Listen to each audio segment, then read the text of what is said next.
Selamat siang. Selamat siang, Bu. Selamat siang.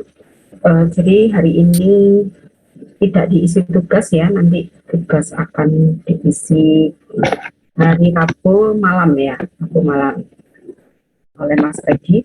Kemudian ini saya akan melanjutkan dengan materi kuliah yang kemarin. Kita langsung ya, sambil menunggu teman-temannya.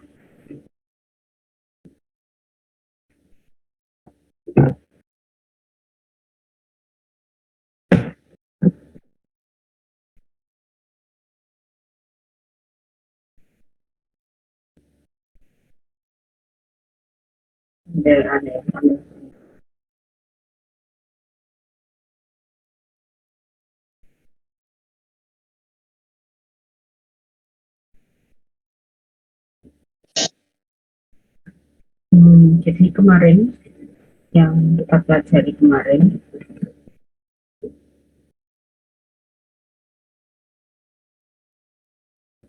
adalah tentang soal tugas nomor 3. Jadi dari tugas balok tersebut, maaf, nomor 2, mana saya ulangi sebentar. Ini yang harus dikerjakan untuk minggu depan.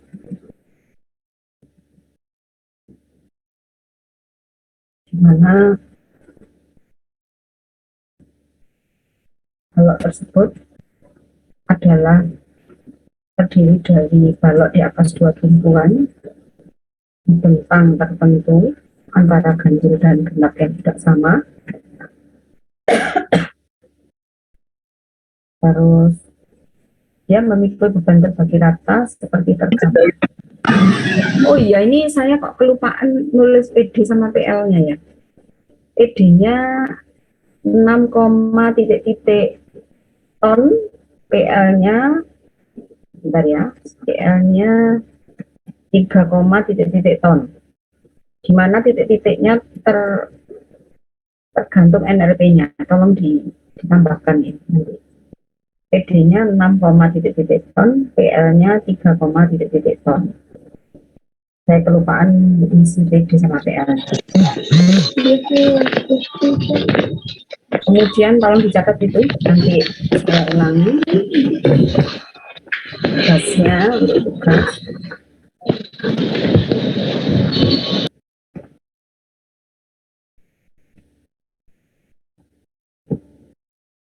Untuk tugas ya, PD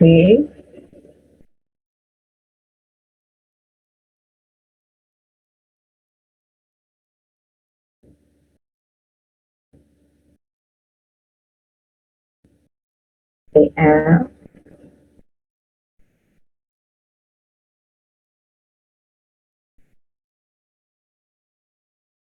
jadi nanti kita ya Dek, jangan pakai dari contoh ya, profil yang dipakai itu jangan seperti contoh. Jadi PD-nya 6, ton, PL-nya 3, ton. Titiknya adalah kalau misalkan NRP-mu berakhir dengan 1, berarti 6,1 ton dan 3,1 ton. Cukup jelas ya di soalnya seperti itu. Kemudian jarak pengekang lateral dipasang setiap juga sudah ditentukan antara ganjil sama genap. Kemudian rencanakan balok tersebut dengan profil WF, mutu baja BJ37 ganjil, BJ41 genap kalau nggak salah ya. Kemudian lembutan yang diizinkan tetap yaitu Emax sama dengan L per 360. Berat balok sebenarnya kan bisa jadi KID yang ditaksir itu kurang dari WF 500. Tapi kalau adik-adik mentaksir sebesar ini juga nggak apa-apa. Jadi sebenarnya taksirannya masih terlalu besar kemungkinan. Kemudian PD sama PL-nya sesuai dengan NRT-nya. Setelah itu baru dikontrol lanjutan. Dari sini kita tahu IX yang dikehendaki.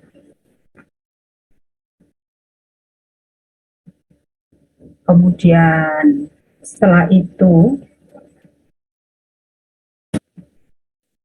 barulah kita mencari harga momen B, yaitu momen maksimum. Setelah itu momen A dan momen C, di mana momen A dan momen C itu adalah antara momen maksimum dengan di sepertiga bentang ini. Kemudian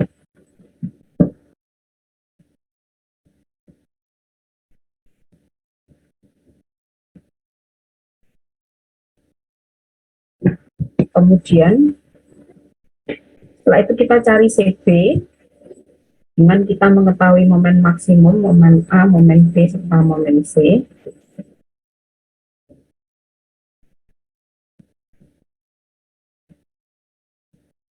Dengan CB ketemu 1,003,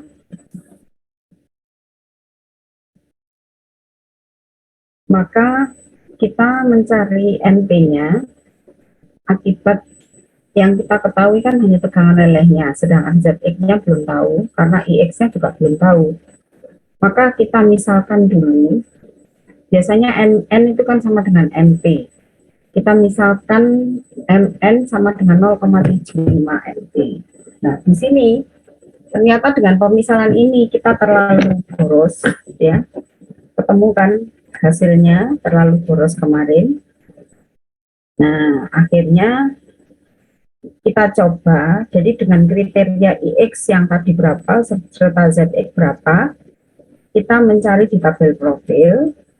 Setelah itu kita kontrol kompak baik di web maupun plannya, apakah sama-sama kompak. Kalau salah satu tidak kompak, maka dikatakan penampang tidak kompak. Maka kalau kita memakai rumus MN sama dengan MP itu tidak bisa. Tapi kalau penampang kompak, maka kita bisa memakai MN dan MP.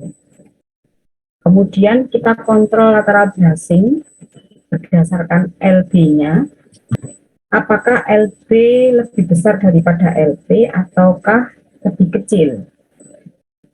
Ternyata di sini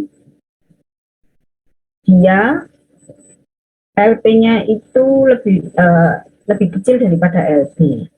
Nah, kalau gitu kita cari lagi LR-nya. Nah, setelah dicari, ternyata LR-nya dia lebih kecil daripada LR, berarti dia masih bentang menengah. Maka dia tidak boleh kalau menggunakan rumus MN sama dengan MP, tetapi kita menggunakan rumus ini untuk bentang menengah. Karena itu, kita cari harga MP sama MR.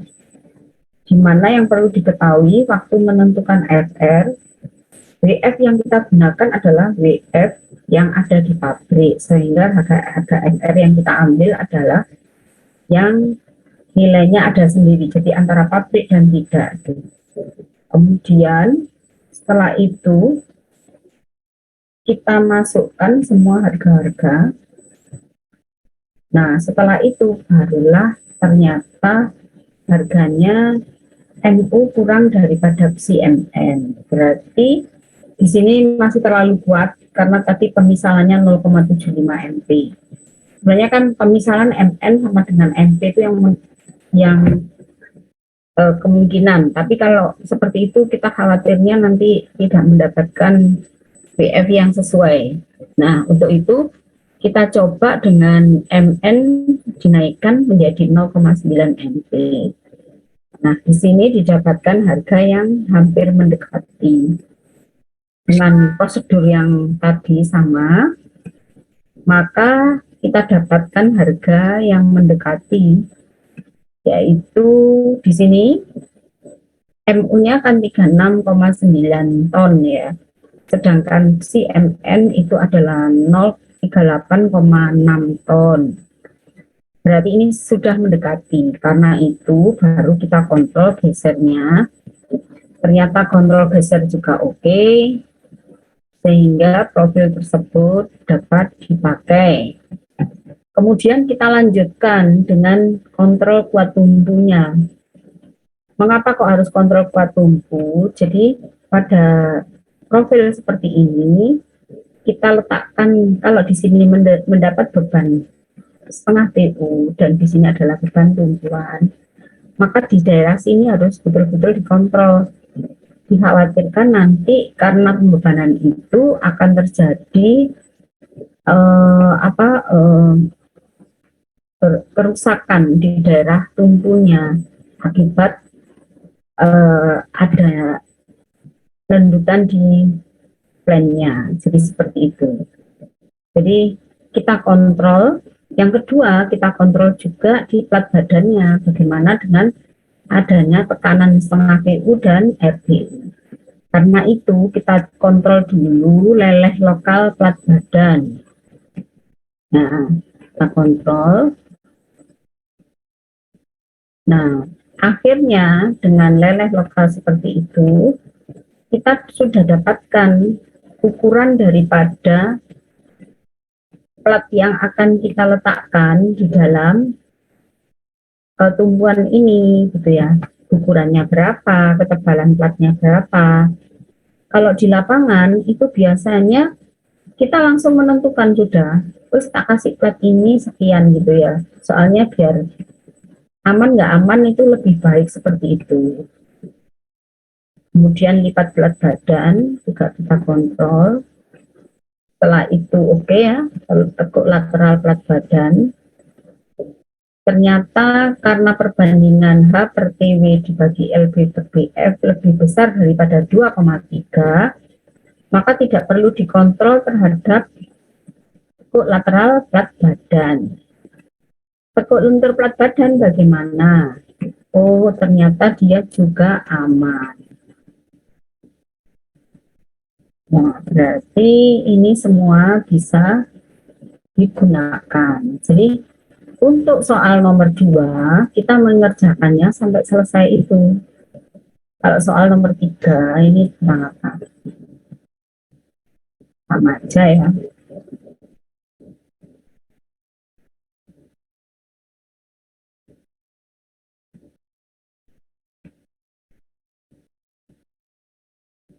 Jadi saya minta hanya mengerjakan soal 1 sama 2 saja untuk kalau ini. Nah, seperti itu dulu. Nah, ini nanti mengenai topik saya terangkan pada saat kita masuk materi balok bolong. Jadi untuk balok itu sudah selesai. Sebenarnya soal kecil, tugas kecil 1, 2 itu sudah selesai.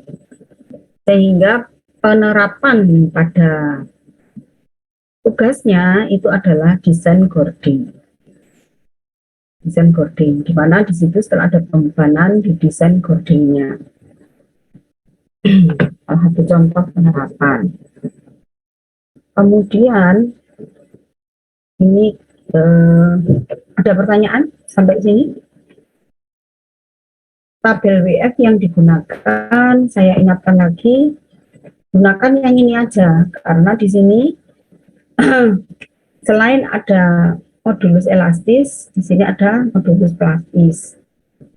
Kalau di tabel Rudi Gunawan itu tidak ada yang namanya modulus plastisnya. Jadi dicari, nah ini terlalu lama karena ini kan profil WF. Karena itu adik-adik pakai ini tabel ini aja yang sudah ada modulus plastisnya. Selain modulus elastis ada modulus plastis.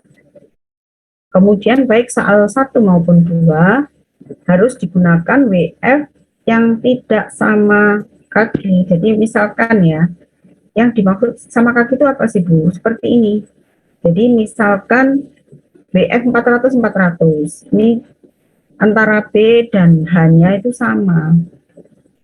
Yang tidak sama kaki itu, WF yang tidak sama kaki itu adalah misalkan 600, 200, 450, 200, dan seterusnya. Ya, kenapa? Karena kita menghendaki pakai IX yang jauh lebih besar daripada IA. Karena cara meletakkan WF Ini di sini gambarnya. Nah,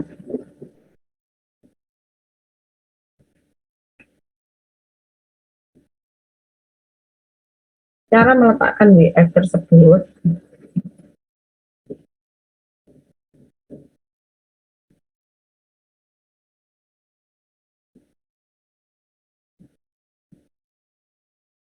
itu kita buat pakai gambar ini.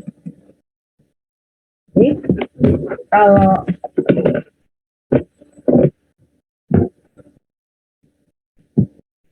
profil yang kita gunakan itu BF-nya,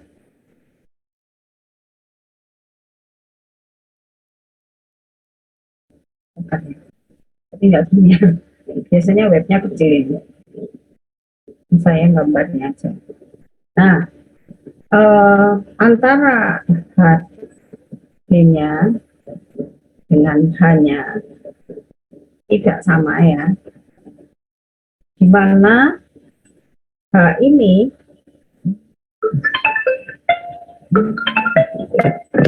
ya, ini saya ada telepon sebentar aja.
Maaf ya dek, ini udah telepon.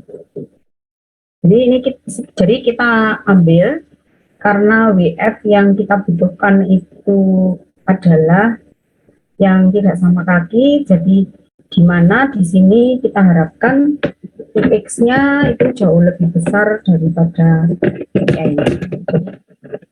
Kita ambil yang tidak sama kaki itu ya. Gitu.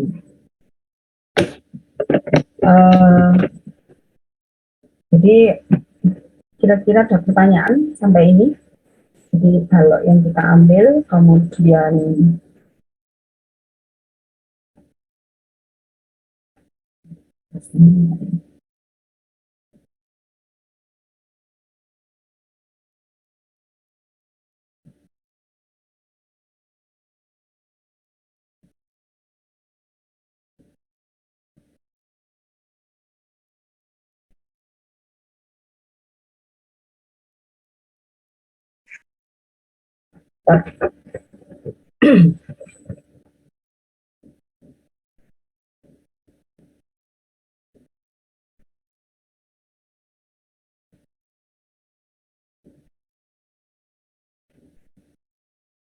seperti itu.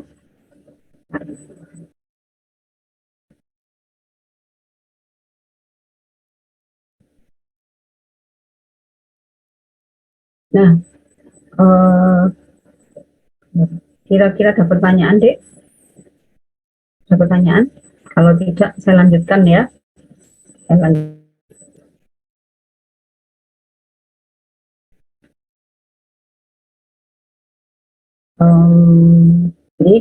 Jadi, nanti pada desain balok tersebut ada beberapa hal yang perlu dilakukan. Kemudian tugasnya itu adalah tugas 1 dan tugas 2 yang harus dikerjakan untuk minggu depan. Kemudian kalau tidak ada pertanyaan, berarti materi berikutnya itu adalah tentang balok kolom. Jadi seperti ini.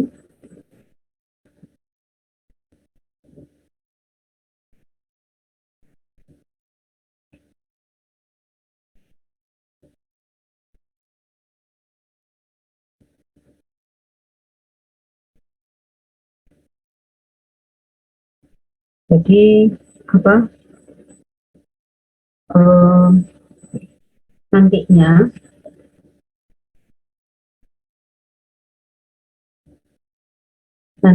jadi kemarin kan adik-adik juga sudah belajar tentang apa pembebanan dalam dalam pekerjaan itu pertama kita harus menentukan konsep dan desain sistem struktur berdasarkan peraturan yang berlaku. Jadi kemarin pada waktu semester 1 untuk belajar 1 kita sudah bahas tentang peraturan-peraturan yang saya terangkan di sini. Kemudian setelah itu kita bisa melakukan analisa dan desain struktur baja, misalkan seperti itu, di mana di sini kita dapat menghitung. Jadi pada waktu kita dapat struktur rangka, kita dapat menghitung beban mati, beban hidup, beban angin, beban gempa dan beban khusus ini kita abaikan. Sementara untuk baja 1 dan baja 2 tidak ada. Kemudian menghitung besarnya momen-momen yang terjadi berdasarkan statika baik manual ataupun program, tapi yang jelas harus program kalau sekarang ya. Sehingga kita bisa menentukan gaya-gaya maksimum dari hasil program yang kita buat tersebut. Kemudian kita melakukan pemeriksaan atas dasar kekuatan, kekakuan, dan stabilitas baik gaya tekuk, lipat, maupun kip seperti pada balok misalkan. Barulah nanti kita pada proses menghitung sambungan, itu terakhir ya nanti. Setelah itu barulah kita membuat gambar sketsa dan laporan hasil perhitungan struktur serta spesifikasi tekniknya. Nah, di sini loh, Dek. Jadi progres kita kalau kita membuat semacam apa mendesain dari sesuatu gedung itu, misalnya gedung ataupun apapun, kita itu memang banyak hal yang harus kita lakukan. Jadi kita tidak bisa begitu saja mendesain seperti halnya kalau ini tugas-tugas dari kampus, ya. Masih sangat mudah. Nantinya kita itu diberikan semacam prosedur bagaimana kita membuat semua hitungan itu. Nah, sebagai contoh gini, misal ya, ini balok aja ya, kita mau membuat balok, maka pertama-tama dalam mengerjakan balok tersebut kita harus menerapkan keselamatan dan kesehatan kerja dengan benar selama melakukan pekerjaan. Jadi sementara ini kita harus tahu seperti itu apa saja yang harus dilakukan. Ini saya gabung ya di kuliahnya, kadang-kadang biar nggak bosan antara teori sama nanti yang akan diterapkan di lapangan. Yang kedua, menentukan konsep dan sistem struktur berdasarkan peraturan, ini nanti kita masuk lagi, nasional dan internasional tentang perencanaan struktur baja. Kemudian setelah itu kita melakukan analisa, setelah itu kita menentukan dalam dan melaksanakan metode pelaksanaan pekerjaan strukturnya itu bagaimana. Setelah itu baru kita melakukan bagaimana model pengawasan kalau dilakukan pekerjaan tersebut. Kemudian sebagai pelaksana dia harus membuat laporan tentang pelaksanaan pekerjaan tersebut. Walaupun selain dia memang mengerjakan pekerjaan itu.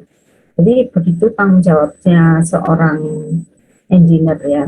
Jadi di situ tidak semuanya dikerjakan oleh satu orang. Biasanya itu kalau pekerjaan swasta baru mungkin bisa yang dilakukan oleh swasta tersebut dengan catatan seperti desain and buy. Tetapi kalau pekerjaan pemerintah antara perencana itu sendiri, kemudian pelaksana sendiri dan pengawas sendiri.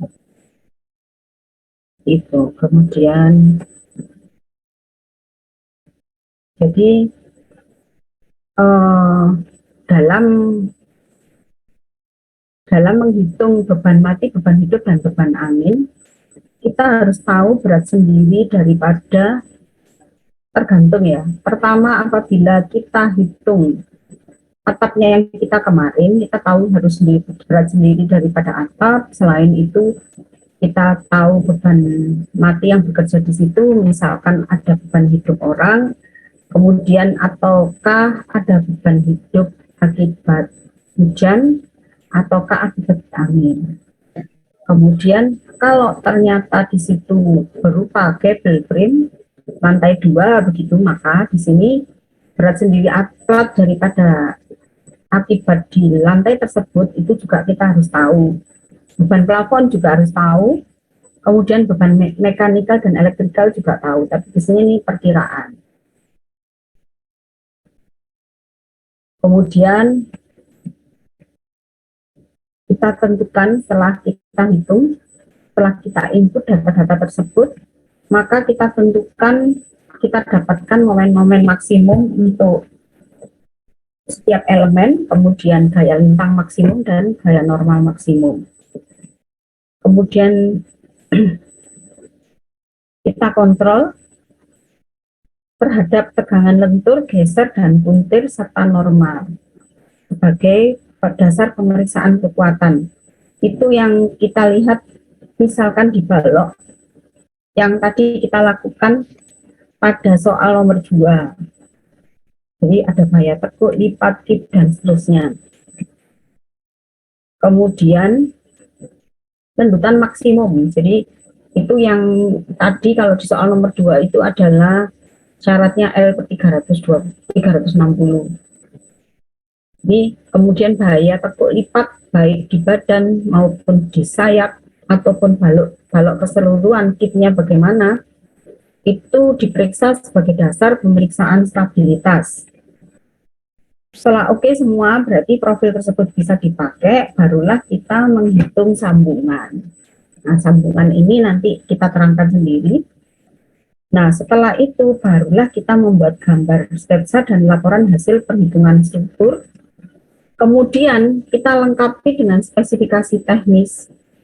Spesifikasi teknis tersebut tujuannya untuk memberitahu bahwa misalkan salah satu contoh mutu baja yang digunakan itu apa, BJ37 atau BJ41. Kemudian setelah itu barulah kita lihat kemudian WF-nya berapa.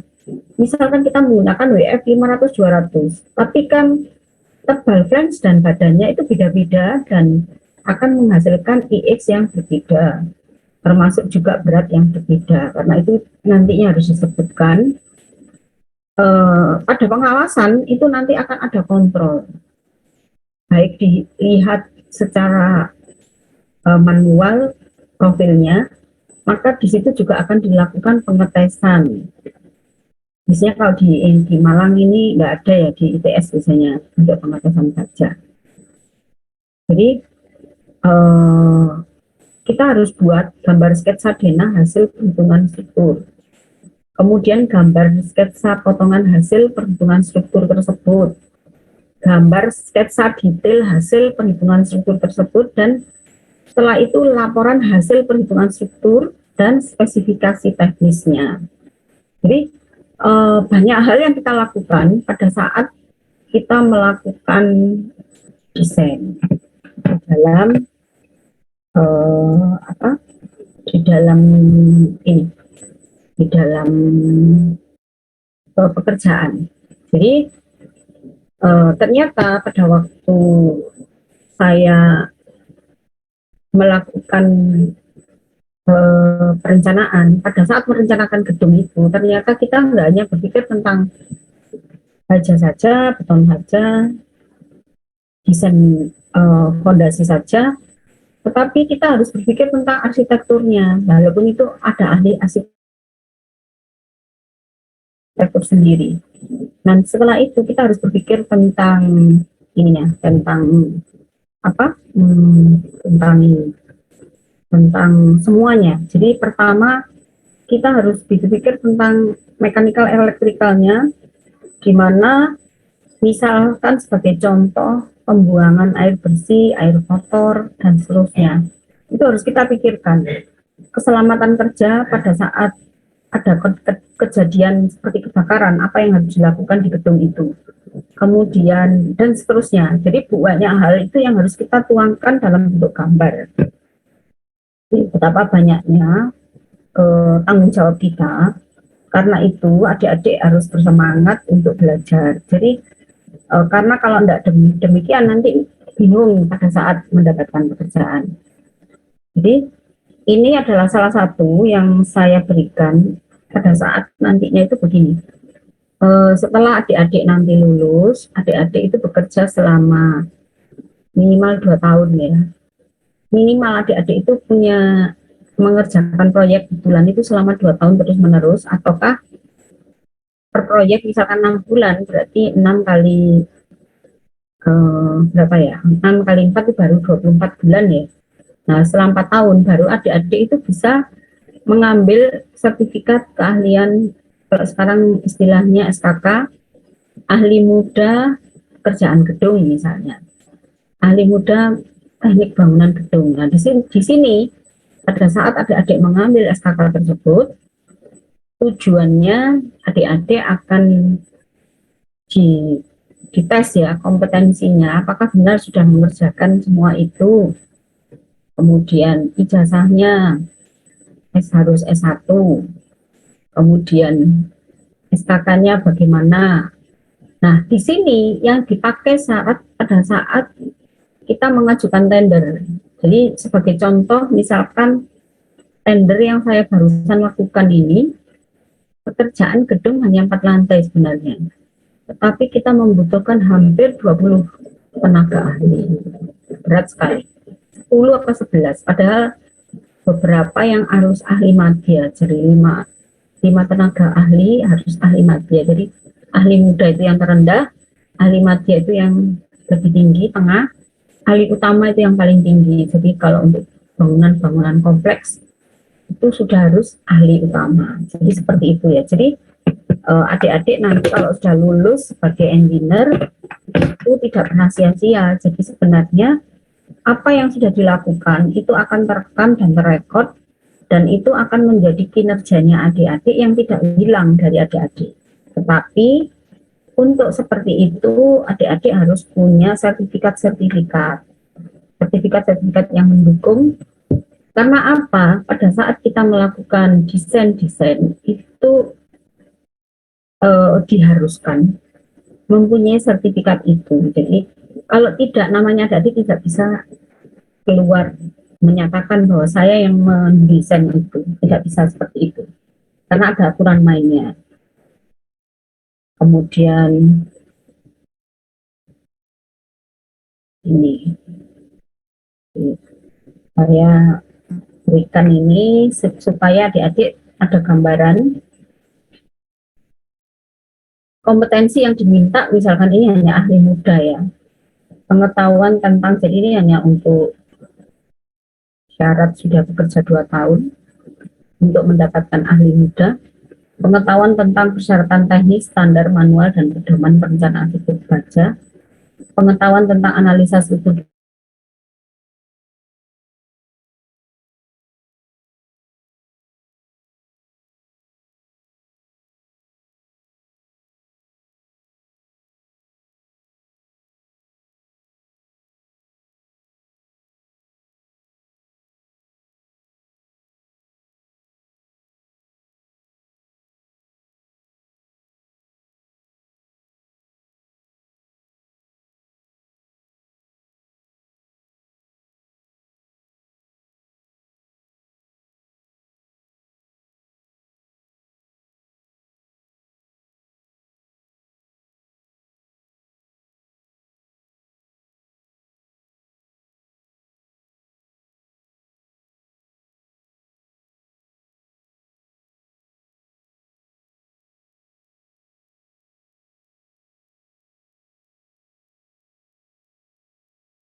Jadi saya lanjutkan ya.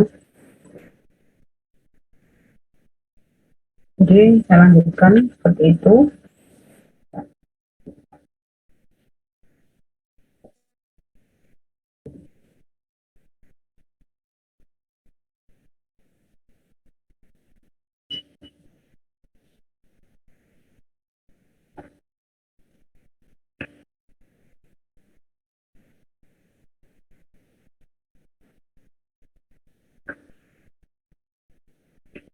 Jadi, jadi seperti ini. Jadi pengetahuan tentang teknologi bahan kita juga harus tahu. Kemudian pengetahuan tentang pembuatan gambar rencana juga harus tahu. Dan penyusunan laporan hasil perhitungan struktur baja dan penyusunan spesifikasi teknis. Jadi seperti itu yang harus kita pelajari. Jadi semuanya ya.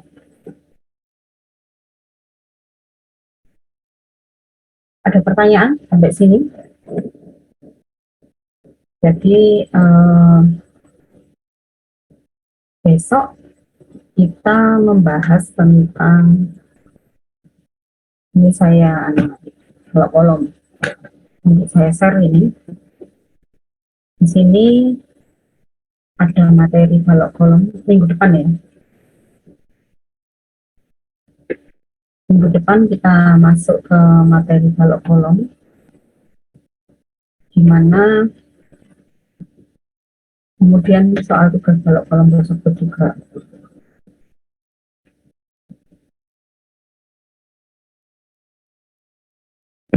kemudian di sini ada soal tugas balok kolom yang harus kita bisa lakukan. Setelah itu barulah adik-adik bisa mendesain balok print itu. Jadi berdasarkan untuk tugas saja. Jadi pada awal ini memang saya percepat untuk kuliah-kuliah supaya materinya adik-adik terlengkapi semua. Jadi kalau misalkan suatu saat saya repot, saya nggak bisa, paling tidak apa yang sudah kita coba program untuk semester ini bisa terlaksana. Jadi bebannya ya Dek ya, jadi jangan lupa, jadi engineer itu tidak gampang, jadi tapi ya sedang menyenangkan, kadang ya berat gitu loh, tidak tentulah. Jadi yang penting selama adik-adik itu siap dan menguasai dan ngerti ilmunya seperti yang diberitakan kemarin ya sama Pak Hamim, maka adik-adik akan apa ya, akan berhasil gitu loh. Jadi memang apa ya, saya ngobrol aja bilangnya.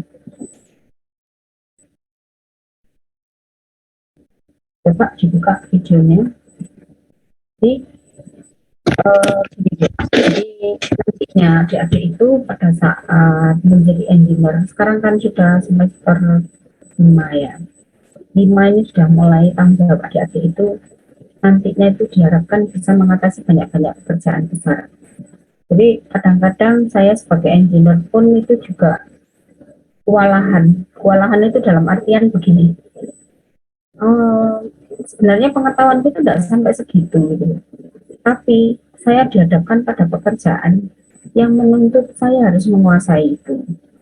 Apa yang saya lakukan? Ya terpaksa belajar gitu. Itu yang pertama. Itu kalau kita menjadi engineer ya, enak ya jadi engineer.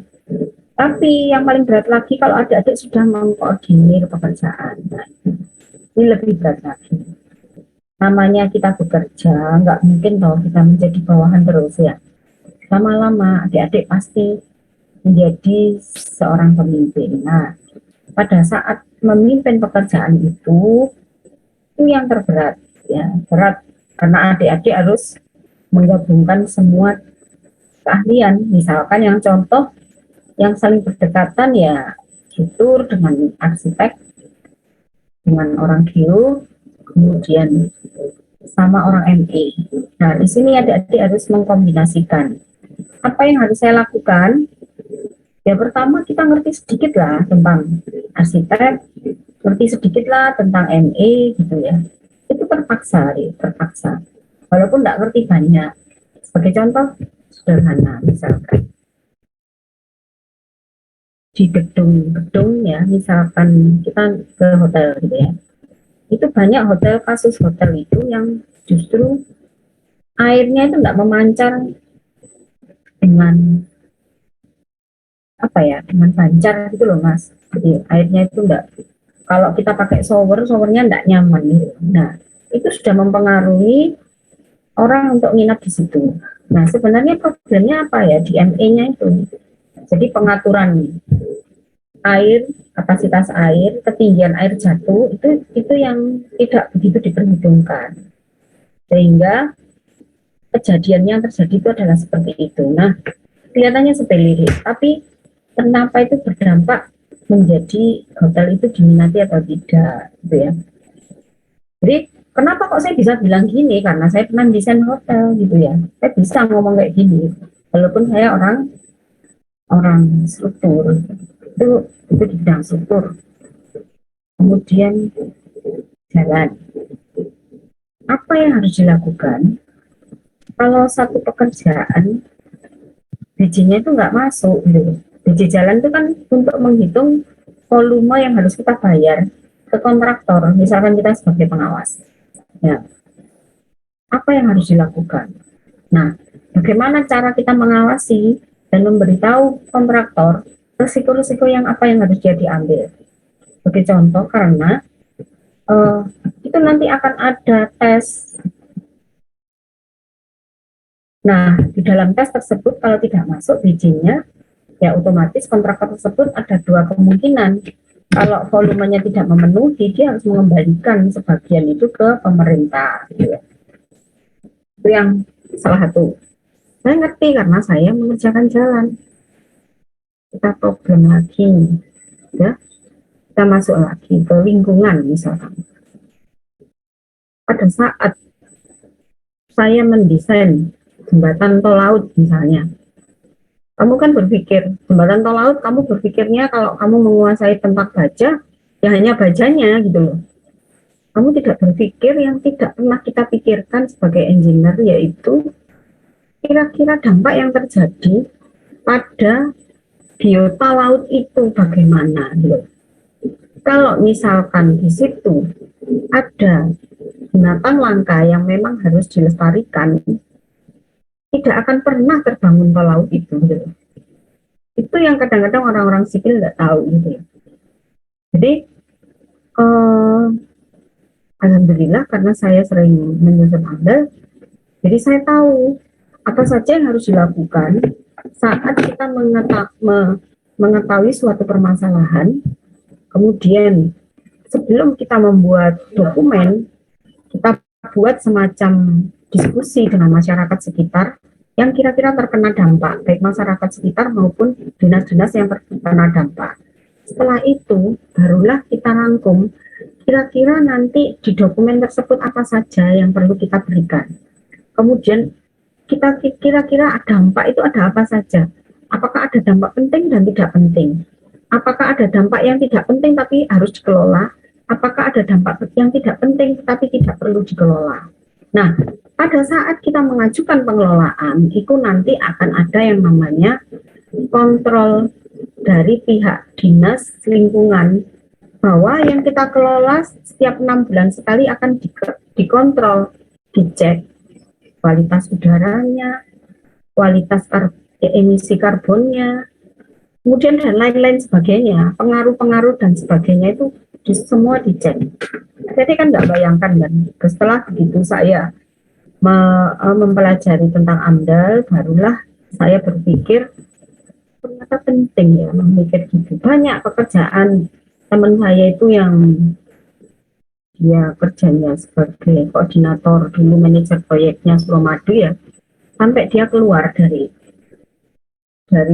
utama karya, sudah posisinya sudah level atas ya. Saya hanya tanya, lo kenapa kamu kok keluar? Kamu kan di situ prestasimu bagus gitu. Oh, kamu manajer proyek Suramadu. Sumpah ya inilah. Lo kenapa? Saya sumpah dengan pembebasan tanah gitu. Pada saat melakukan kerjaan tol, pembebasan tanah itu adalah masalah yang paling krusial ternyata. Karena apa? Di sini pembebasan tanah itu kalau tidak diselesaikan, jadi itu nanti akan ada banyak kita sosialisasi untuk pembebasan tanah itu. Kalau itu tidak diselesaikan, akan terjadi ada satu titik itu yang tidak bisa dibebaskan. Nah, kalau sudah seperti itu, perencanaan berubah, semuanya berubah. Dan semuanya itu tidak semudah yang kamu bayangkan. Merubah ya merubah begitu aja, tidak. Karena ada aturan-aturan main dalam proyek, apalagi proyek pemerintah, ada perubahan yang tidak sesuai dengan spek, itu bisa dikatakan kena KPK, kena BPK kayak gitu. Jadi semuanya itu serba dikontrol, jadi nggak semudah itu. Itulah nantinya dunia yang kamu hadapi, ya. Jadi saya harap mulai sekarang itu mentalnya dikuatkan untuk saat nanti selesai itu kamu sudah siap di lapangan. Itu mental deh yang penting, mental. Eh, tapi pengetahuan ya lebih penting lagi sih memang. Kalau nggak ngerti ilmunya juga sulit. Gitu. Jadi ya apa ya, saya nggak bisa cerita ya. Mungkin nantinya adik-adik akan pada satu titik, kalau adik-adik sudah dalam engineer itu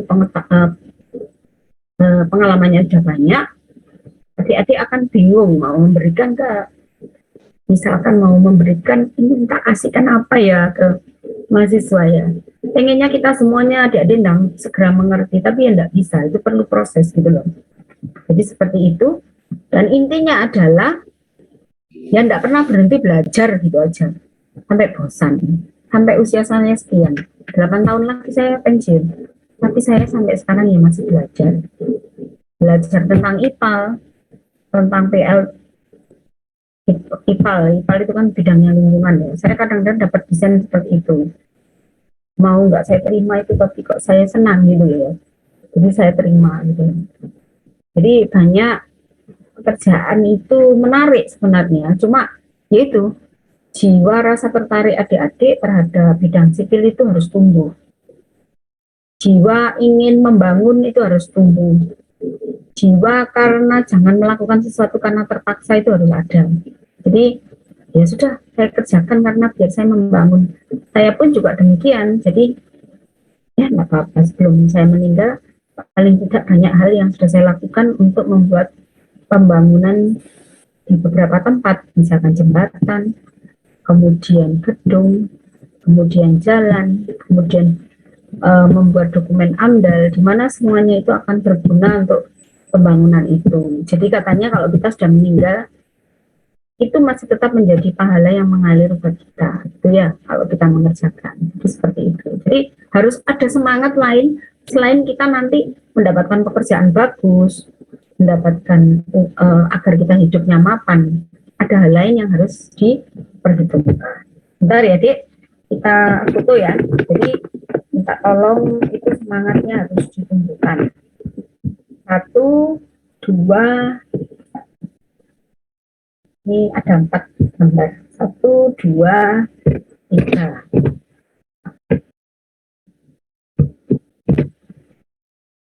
Nah, ini balik.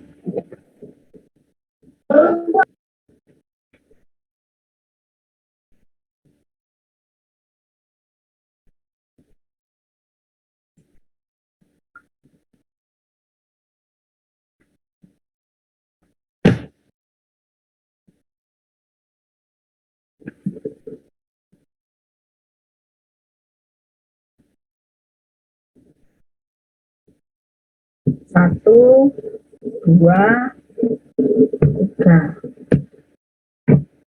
1, 2.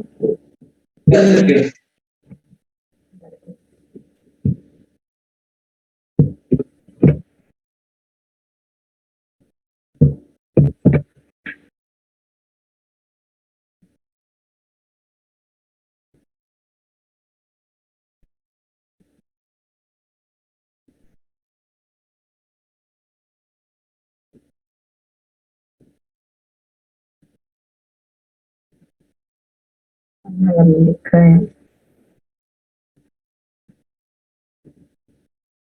1, 2,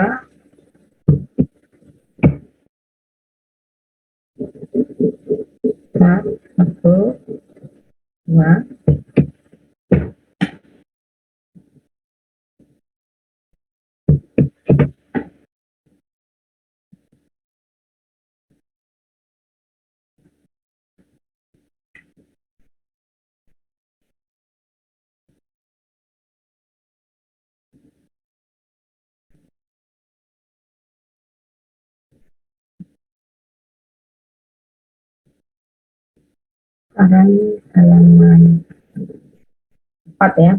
1, 2,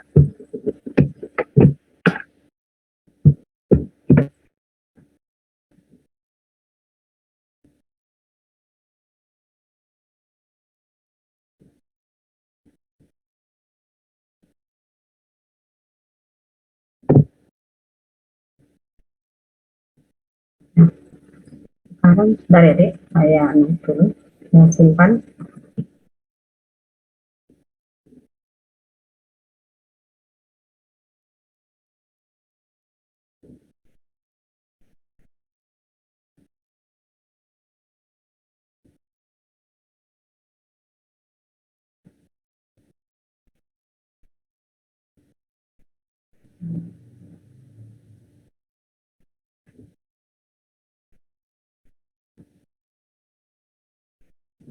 Walaupun kuliah hari Selasa ya.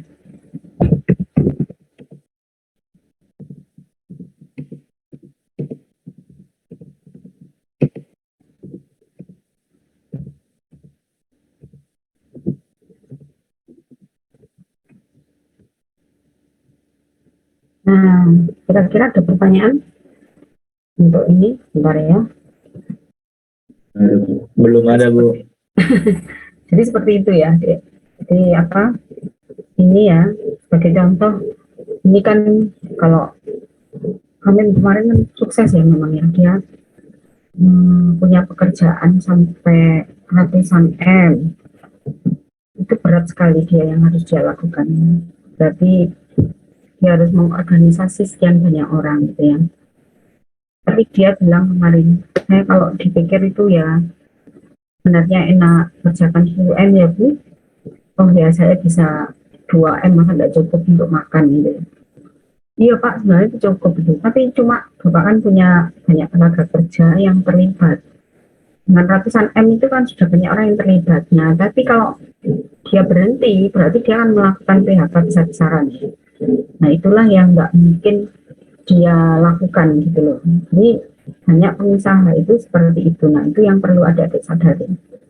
Siapa yang menciptakan pekerjaan, bisa memberikan manfaat buat orang lain, pasti dia akan memetik hasilnya. Gitu. Ya Pak Hamim, dibandingkan saya ya, sengsara Pak Hamim, sengsara deh orang kerja seperti itu. Kamu jangan lihat enaknya dari sisi, ya Pak Agus saja juga sudah sengsara itu. Kemarin kan waktu seminar Pak Agus bilang, pada saat COVID dia kehilangan 8M negatifnya ya. Kemudian setelah itu tahun kedua tinggal 6M. Nah kalau kita tuh loh punya uang 6M itu loh, kan ya enak tuh deh, sudah bisa buat hidup selamanya gitu ya. Kan kita berpikirnya sederhana seperti itu, tapi Pak Agus kan nggak seperti itu yang sebelahnya Pak Hamid itu. Dia kan harus bertahan. Saya kan tanya, berapa sih gawe Mas Agus yang tetap? 100. Yang tetap loh itu, bukan yang tidak tetap. Nah, kalau yang tidak tetap ya lebih banyak lagi. Nah, ini yang saya kaget. Waduh, kalau 100 ya, makanya kamu kurang untuk pembayaran cash flow pegawai, otomatis kan kurang 8M. Itu dia akan merendah, jadi dia nggak tahu sebenarnya cara pengaturannya bagaimana. Memang dia ya enak, maksudnya orang lihat enak, enak apanya ya? Mungkin terkenal, kemudian kaya gitu ya. Tapi kan kamu nggak tahu di belakang itu yang dia pikirkan tiap hari gitu. Nah, seperti itulah makanya pada saat kita menjalani hidup kita, ya, nggak tahu kita itu posisi di mana ya. Apakah seperti Pak Agus, seperti Pak Hamim, seperti saya, atau seperti adik-adik. Nggak masalah. Yang penting pada saat menjalani itu, adik-adik mengerjakan dengan benar. Dengan semaksimal yang bisa. Nanti semuanya akan datang sendiri. Ini saya sebagai contoh ya. Mungkin adik-adik bilang bahwa itu bisa tuh kalau laki-laki, kalau perempuan kan nggak bisa. Nggak ada itu, laki perempuan sama aja. Tapi memang kalau laki-laki punya keuntungan karena dia kan nggak mau bayi, iya toh. Jadi dia nggak punya tanggung jawab anak, sehingga dia enak untuk bekerja terus. kemana-mana, dia nggak terikat karena istrinya yang akan menggendong bayinya. Sebagai contoh anak saya itu kan engineer, struktur engineer, perempuan anak saya, lulus tahun, lupa saya lulus, ini barusan kok, lulus tahun 2014, menikah tahun 2020, saat menikah sudah S2 dari sebagai struktur engineer dari Taiwan, NCU, National Central University, IP-nya 4, struktur sehingga dia terbaik di NCU. Bisa loh perempuan kayak gitu. Program yang dia kuasai banyak sekali. Dia andalan saya kalau mengerjakan. Kemarin malam dia ditawari mengerjakan BNI Tower, mengaudit BNI Tower Jakarta yang berapa puluh lantai itu. Itu uangnya pasti banyak lagi. Tapi saya ya bilang nggak mungkin kalau dia mengerjakan itu. Sudah, kamu jangan, kamu masih punya bayi umur 19 bulan. Kamu fokus ke bayimu aja. Nah, intinya apa? Anak saya dipercaya untuk mengerjakan itu. Karena dia levelnya sudah pernah bekerja di perusahaan asing. Nah, sekarang ini kebetulan setelah di Malang, saya minta dia jadi dosen di Polinema. Jadi, tapi eksistensinya dia tetap tidak hilang. Karena apa? Itu sudah melekat di dia bahwa dia adalah structure engineer yang bisa mengerjakan sendiri pekerjaan-pekerjaan itu. Kalau saya kadang-kadang lagi repot, Dek, tolong hitungkan ini. Saya minta kamu ngitung 10 menit. Saya ketawa, waduh, ibu-ibu nyuruh-nyuruh saya. Minta 10 menit, 15 menit, keluar sudah. Kadang-kadang kan di lapangan saya bingung. Itu langsung dikerjakan keluar sama dia. Dia punya cara untuk mengerjakan itu. Cepat memang dia kalau kerja. Jadi, apa intinya? Sebenarnya laki perempuan bisa sama saja. Dia lulus S2 pada saat umur berapa? Pokoknya dia dulu S1-nya 3,5 tahun, setelah itu langsung masuk S2, berhenti setengah tahun, langsung masuk S2, S2 2 tahun, berarti sekolah terus ya dia ya, 6 tahun itu. Setelah lulus S2 langsung dia kerja, kemudian setelah kerja di Malang, kemudian ke Jakarta, di perusahaan asing. Setelah itu BK di konsultan, setelah itu dia menikah, setelah menikah sekarang punya anak. Tapi apa efeknya? Ya secara ekonomi dia lebih mapan daripada saya, di jangankan saya kan masih sudah umur berapa ini, umur hampir pensiun, tapi saya tidak bisa beli mobil seperti dia. Beda karena dia keahliannya sudah levelnya sudah dipercaya ya. Jadi hanya dia dengan dia sendiri dia itu bisa menghasilkan banyak uang gitu loh, dengan umur masih belum 30, 28, 29 gitu loh. Jadi begitu loh, Dek. Saya maksudkan, itu pun hanya anak saya bukan bekerja sebagai kontraktor, dia hanya sebagai konsultan yang hanya mengandalkan otak, tidak perlu modal. Gitu loh ya. Kalau kontraktor beda loh, Dek. Kontraktor itu perlu modal. Saya beri gambaran kamu, kalau Pak Hamim punya proyek 250M, minimal uang cash yang harus dia pegang itu 20%-nya. Berarti cash yang dia pegang di tangan harus 50M. Itu loh deh hitungannya kalau kontraktor. Karena saya pernah kerja di kontraktor kan. Itu minimal dia sudah punya 50M untuk perputaran semuanya. Karena kan nanti kita nggak tahu anunya itu. Apalagi kalau minyaknya tentara itu biasanya terlambat. Jadi dengan uang 50M itu dia tidak bisa mengandalkan itu. Untuk aman ya dia harus punya 75M cash loh itu deh. Bukan cash itu maksudnya ada di tabungan gitu. Jadi begitulah apa ya, bisa amazing. Saya tuh melihat Pak Hamim amazing karena 45 tahun umurnya. Masih 45 tahun dia bisa melakukan hal seperti itu. Berarti dia sangat cerdik dalam mengatasi semua hal. Bukan hanya dari sisi kalau dia pintar waktu itu, saya ingat IP-nya mesti memang bagus, dia rajin, tapi bukan dari sisi teknis saja dia menguasai, tapi juga dari sisi manajemen dia menguasai. Kemudian mentalnya juga bagus juga gitu. Kadang saya ketawa waktu kita ketemu di PU Kota Malang, dia sebagai kontraktor besar ya dia, saya sebagai konsultan, saya telepon aja, Pak, saya ya pengawasannya, konsultannya, wis lu yo, kerja sing bener, ketawa dia, iya ya Bu, saya manut Ibu, katanya gitu. Enak kan kalau kontraktornya mahasiswa saya gitu, saya nggak bingung-bingung gitu ya. Tapi kalau yang baik gitu ya, kalau nggak baik ya tetap nggak karuan gitu ya. Jadi eh, seperti itulah yang nantinya bisa adik-adik lakukan di dalam pekerjaan itu gitu loh. Jadi kita nanti habis ini kita bisa. Jadi kamu jangan berpikir bahwa saya pasti nggak bisa jadi apa-apa. Enggak bisa itu. Kamu bisa jadi lebih hebat, bisa jadi biasa, tidak lebih hebat, atau bisa jadi biasa-biasa, atau apapun. Saya nggak tahu gitu loh. Intinya segala sesuatu itu bisa kamu lakukan, tapi yang jelas semuanya itu beralih dari diri sendiri. Bagaimana adik-adik bersemangat untuk melakukan semuanya. Jadi sekarang nggak usah mikir yang panjang, semangat saja semester 5 ini menyelesaikan sipil. Nggak tahu IP-mu berapa, nggak usah jadi resah ya. IP 3, alhamdulillah, nggak 3, ya jangan putus asa. IP 2,5 nggak apa-apa, yang penting lulus dulu, kerjakan, semangat, insya Allah nanti akan ada jalan. Ya, ya. Kira-kira ada pertanyaan, Dek? Kira-kira ada pertanyaan? Tidak ada, Bu. Ya, jadi semangat ya. Intinya hanya semangat.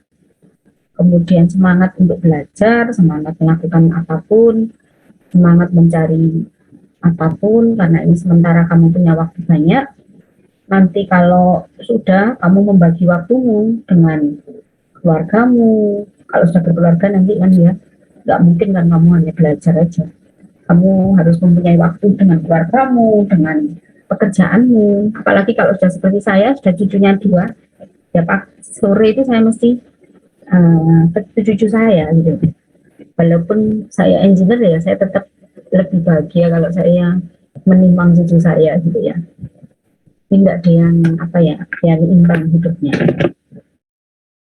Kalau tidak ada, jangan lupa ya, kita pekerjaannya ada 2 ya. Minggu depan harus diselesaikan.